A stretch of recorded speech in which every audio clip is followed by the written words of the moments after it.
Hey there everyone, Friendly Neighborhood Webhead here, and good lord, we have just come off from the most amazing week ever.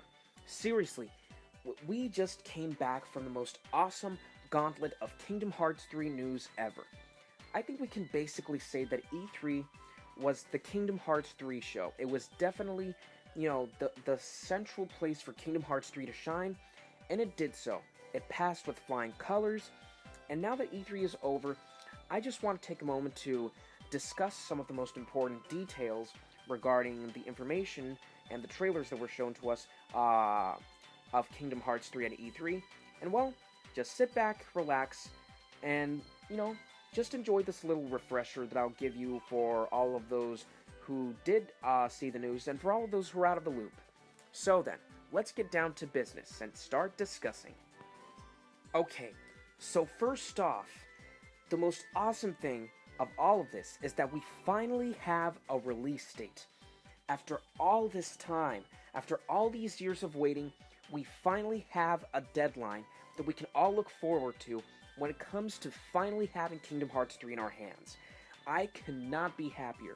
I mean, seriously, when Nomura said that the release date would be January 29th, 2019, I frickin' flipped. I was like, oh my god, that just means only 7 more months, and I'll finally be able to play the game to my hands. And there are a few people who are a little iffed by the fact that the game was delayed, and there are probably a lot of people that are like, huh, I told you so, I told you that Nomura will delay the game. But honestly, I am not really bothered by the delay. The delay is actually a welcome thing, and, well, I will explain why. So the thing is, Nomura really did want to release the game this year. And, he and his team, they were ready to release the game this year. But due to marketing and analytic people, just telling him that the time frame in which he wanted to release the game wouldn't exactly be the best, Nomura decided that it was best to push the game back to January. Because the thing is that the North American division wanted the game to have as simultaneous a release as possible. Because as we all know, Kingdom Hearts games have always had this gap between them. Even 2.8, even though 2.8, the gap was as little as a week. But now, at the very least, the gap for Kingdom Hearts 3 will just be mere days, 4 days, because the game will come out on the 25th in Japan, and then it will come out worldwide, globally, on the 29th. But yes, I can really understand where Nomura is coming from, because honestly, if you look at the gaming season from September all the way up to December, it's pretty packed, because we have Shadow of the Tomb Raider, we have Insomniac's Spider-Man, we have Spyro Reignited, Red Dead Redemption 2, Call of Duty Black Ops 4, Assassin's Creed Odyssey. We just have a very big, oversaturated amount of games coming in the holiday season, and that is a lot of competition for Square Enix to face. So I can also understand, why the game would not be released during these coming months, because it would face really stiff competition from all these other great games that are coming out. And if you look at the matter, okay, we've been waiting a long time for this game, but honestly, 7 months in comparison to 12 years of anticipation and 5 years of development time, 7 months is really nothing. And honestly, I couldn't be more excited. And, well, in the end, remember that Square Enix is all about making money as well. In the end, they are a business. And if they see that the game will not make the projected sales as it should during this period, then it's better to release the game at a time where there is no major competition. At the most, if there is, let's just leave it at one other game competing with Kingdom Hearts 3. So January is a perfect date for the game, and it's really just the first month of the year of 2019, so really it's not something to get worked up about. But yes, just 7 more months and we will finally have the game, and I honestly cannot be happier. But anyways, let's talk about that gameplay. I mean, we saw new transformations, we saw new attraction flows, and I just was flabbergasted by everything we saw. I mean, out of the 2 new attraction flows. The one I think was the merry-go-round, and the other one was the water slide thing. I think the one I liked most was the water slide thing. It looks like a load of fun to activate and use, because it just looks like a very frenzied attack.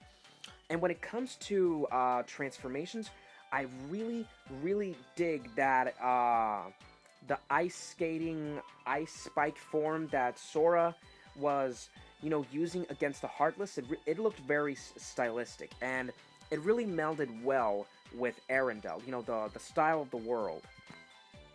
And really, I am just really digging how varied the combat is. I mean, there's just so much you can do in combat, it is just crazy. And I really, really loved how crazy and hectic the battles looked. Oh, and also we got Simba back as a summon, and not just, in his normal form, he is in a really badass fiery mode. King's Blaze, I think, the name of the summon attack is. I gotta say, Simba's literally bringing the heat. And we also saw Wreck-It Ralph, whom we already knew was a summon, and, it's pretty awesome to see these in action. And we also saw Remy from Ratatouille, and apparently he's going to be a minigame facet of the game. I think that you find him in a specific world, and you have to bring him different ingredients to cook a meal. That's actually pretty dang awesome. I like, when I saw Remy, I was like, oh, it's Remy, because I really love Ratatouille. It's a really good film. And, oh, and we also saw glimpses of the Gummy Ship missions, and they look a world apart from Kingdom Hearts 1 and Kingdom Hearts 2's Gummy Ship missions. Like, they look insane. I'm still wrapping my head around how massive those maps look, those areas to explore. And if anything, it looks like the Gummy Ship missions in Kingdom Hearts 3 are going to be loads of fun. But I think that the gameplay that really drove me to the brink of insanity was the gameplay that we were shown of the Caribbean from Pirates of the Caribbean, which I have to say, it was the top trailer for me. Out of all the 3 trailers, that trailer just did it for me. It was just too amazing. But yes, ship-to-ship combat, you can be able to mount other ships, and then this Keyblade that Sora has from that world, it has one of the most awesome transformations I have seen as of yet. It is just a flurry of crazy frenzied attacks, and then the other phase of the transformation has a really vibrantly colored crimson flag thing when he's attacking, and I really like that. It just really popped. And oh my god, I just loved the wall running when you were fighting the Power Wilds, which, they're coming back. It's been a while since they've appeared in a numbered game. And, oh, and the underwater combat, though. Like, seriously, you can swim underwater, and you can be able to fight underwater very fluidly, unlike Atlantic and Kingdom Hearts 1. I mean, seriously, the underwater combat looks insane, and the world of the Caribbean looks just so freaking expansive. And when they were showing the boss, I think that is the Lord of the Sky from 358 Days, or at least a Heartless that is very similarly designed. Because the first thing that came to my mind when I saw that Heartless was the Lord of the Sky from 358 Days, the boss which I hate the most from that game. But yes, there was just so much to see. It was just totally insane. And going back a moment on the release date debate again, I am honestly happy that the game is coming out in January, because aside from the game now having more time, to be able to work out the final touches in terms of the cutscenes, in terms of the gameplay, Nomura and his team can be able to polish up the gameplay elements that certain players at the premiere event had stated. The floatiness, which I honestly have never had a problem with, but, I can understand the issue. And, other combat issues, which I'm sure that Nomura and this team are going to take to fixing, because 7 months is a pretty considerable time to fix things up. So I'm pretty sure that, the game is going to end up being polished to a degree that it's going to have breathtaking combat that will probably eclipse Kingdom Hearts 2's. But yes, in terms of the gameplay, it was all just insane. I absolutely loved it. And let's talk about those world reveals, though. I mean, seriously, it's just awesome. We're going to be getting frozen in Kingdom Hearts 3 in the form of Arendelle, which is going to be the world that we're going to be exploring. And it's pretty cool, it's pretty awesome. I mean, Frozen is a great film. It's not one of my favorites, but it is a roundabout good film. And to see it in Kingdom Hearts 3, it's pretty awesome. And it was really only a matter of time, given how popular Frozen is. So, it's more than understandable that it made its way into the game. And from the looks of it, it's going to follow the events of the film, because as we all know, there are some worlds in Kingdom Hearts 3 that will have original stories that, that do not adhere to the film's plot. But it seems that Arendelle is going to be an exception. It's going to be following the events of the film it's based on. But I think that the world reveal that really left me going insane was the Caribbean. Seriously though, I have always loved Pirates of the Caribbean, and Port Royal is one of my favorite worlds in Kingdom Hearts 2.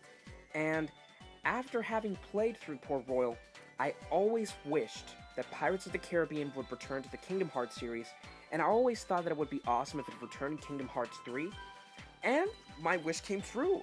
Now, we have the Caribbean, and the game, it looks like, is going to be following the events of At World's End.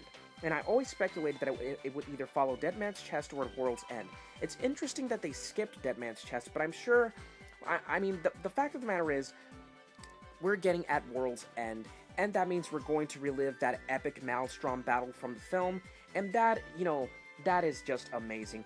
And I'm just really looking forward to teaming up with Jack Sparrow again. I mean, the world looks breathtakingly amazing. I mean, out of all the 3 trailers that we got at E3, Pirates of the Caribbean was basically the top one for me. It is basically the one that made my E3. I loved all 3 trailers, but that Pirates reveal was just the most awesome for me. So basically, in short, I am beyond happy that Pirates of the Caribbean is making its return to Kingdom Hearts 3. But at the same time, it makes me a bit sad because this greatly reduces the chances for Treasure Planet being in Kingdom Hearts 3. And for the reason why I say this is because Nomura had stated that when making worlds for the Kingdom Hearts games, he likes to make each world unique, and he doesn't like to have, like, 2 of one same type of world. Like, if you put Pirates and if you put Treasure Planet, they're going to have similar tones, because yes, while Treasure Planet is space pirates and Pirates of the Caribbean is actually, like real life pirates, like in terms of, in the sea, the differences, while they are notable, they are still similar because in the end they share the pirate theme. So sadly, this may mean that we may not get Treasure Planet. But at the very least, we're getting an awesome world in the Caribbean, so that's a plus. And I like how the trailers showed us glimpses of each of the worlds that has been revealed so far, all for the exception of San Francisco, which has still, not been shown to us. But Nomura did clarify that the gameplay segments of that world are finished. What has been finished are the cutscenes. So that means that sometime soon, maybe at Gamescom or maybe a Tokyo Game Show, we might probably get a full San Francisco trailer in which we get story elements and gameplay elements, shown to us. So either way, I'm really excited. But yes, we got an amazing showcasing of awesome Kingdom Hearts 3 goodness, and it was really worth the wait. And the very beautiful thing about this is that we also got to hear glimpses of Yoko Shimomura's fabulous musical work for Kingdom Hearts 3. And based on what we've heard, I can attest and I can testify that, that it is indeed going to be an amazing soundtrack. Yoko Shimomura has always outdone herself when it comes to making awesome, amazing, beautiful video game soundtracks. She's always been one of the highlights of the Kingdom Hearts series, and she made the soundtrack for Final Fantasy XV, which is a pretty godly soundtrack in and of itself. So, hearing new musical compositions for Kingdom Hearts 3 in the trailers was a very beautiful thing to hear, and I'm really excited to hear the rest of, I'm just really excited to hear the rest of the songs, or the rest of the musical compositions that she's composed for the game. I'm really excited for that. But yes, that is basically what I wanted to discuss when it comes to the release date, the gameplay aspects, and the world reveals, and the music and whatnot. And, well, I'm just flabbergasted. We are definitely going to be getting the bang for our buck when it comes to Kingdom Hearts 3 as a quality product. But yes, what do you all think of everything that we've been shown gameplay-wise, and, when it comes to the game's core mechanics? And what about the world reveals? I'm pretty sure all of you have to say quite a few things about the world reveals. Whatever you think and whatever you want to say, let me know in the comment section below. And if you like this video, please make sure to subscribe. Anyways, this has been a very excited Friendly Neighborhood Webhead, signing out.